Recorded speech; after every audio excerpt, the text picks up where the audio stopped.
తక్కువ టైంలో పొటాటో ఫ్రైని అయితే ఎలా ప్రిపేర్ చేసుకోవాలో మనమైతే చూసేద్దామండి. సో ఫ్రై అయితే చాలా అంటే చాలా టేస్టీగా ఉంటుందండి. సో ఇప్పుడైతే మనం ఫ్రై ఎలా చేయాలో చూద్దాము.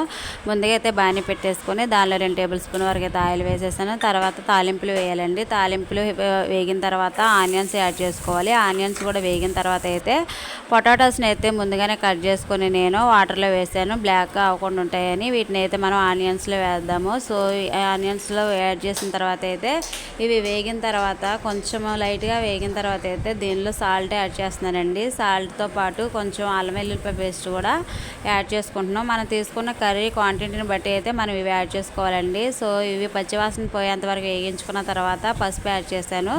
అదేవిధంగా 2 టేబుల్ స్పూన్ వరకు అయితే కారం యాడ్ చేశానండి. కారం యాడ్ చేసిన తర్వాత అయితే కొంచెం ధనియాల పౌడర్ని కూడా యాడ్ చేసుకోవాలి. యాడ్ చేసుకొని మొత్తం కలిపేసుకొని అయితే మనము 1 నిమిషం పాటు అయితే కర్రీని అయితే ఫ్రై చేసుకోవాలి. సో ఈ ఫ్రై అవ్వడానికి అయితే నేను దీని మీద అయితే మూత అయితే పెట్టేసుకుంటున్నానండి. సో ఈ విధంగా 1 నిమిషం తర్వాత చూస్తే కర్రీ ఫ్రై అయిపోయింది. సో దీనిలో కొంచెం గరం మసాలా, కొంచెం కస్తూరి మేతిని అయితే యాడ్ చేసుకుంటే ఫ్రై అన్నది చాలా అంటే చాలా బాగుంటుంది. వీడియోగా నచ్చినట్లయితే మీరు కూడా ట్రై